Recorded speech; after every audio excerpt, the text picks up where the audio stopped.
নারায়ণগঞ্জের বন্দরে ওয়ার্ড ও গ্রাম ভিত্তিক ক্রাইম কন্ট্রোল মিডিয়া বা সিসিএম এর পরিচিতি সভা অনুষ্ঠিত হয়েছে।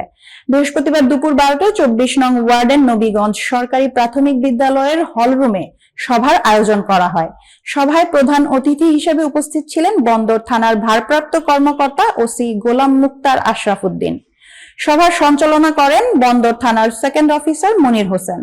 বন্দর প্রতিনিধি সাজিদ হোসেন কিবরিয়ার ডেস্ক রিপোর্ট। প্রধান অতিথি ওসি গোলাম মুক্তার আশরাফ উদ্দিন বলেন, বন্দরে কোনো ব্যক্তি মাদক ব্যবসা করতে পারবে না।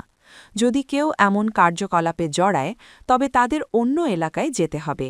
তিনি আরও জানান, আসন্ন নির্বাচনে সকলকে ভোট কেন্দ্রে গিয়ে অংশগ্রহণ নিশ্চিত করতে হবে এবং যারা নির্বাচনের ফলাফল বানচাল করতে চায় তাদের বিরুদ্ধে পুলিশ যথাযথ ব্যবস্থা গ্রহণ করবে।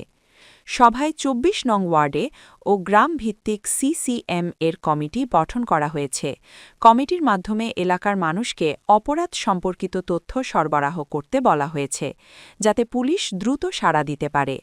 অনুষ্ঠানে স্থানীয় রাজনৈতিক নেতাকর্মীসহ এলাকার গণ্যমান্য ব্যক্তিরা উপস্থিত ছিলেন এবং সকলেই নিরাপদ সুষ্ঠু নির্বাচনে সহযোগিতার প্রতিশ্রুতি দেন।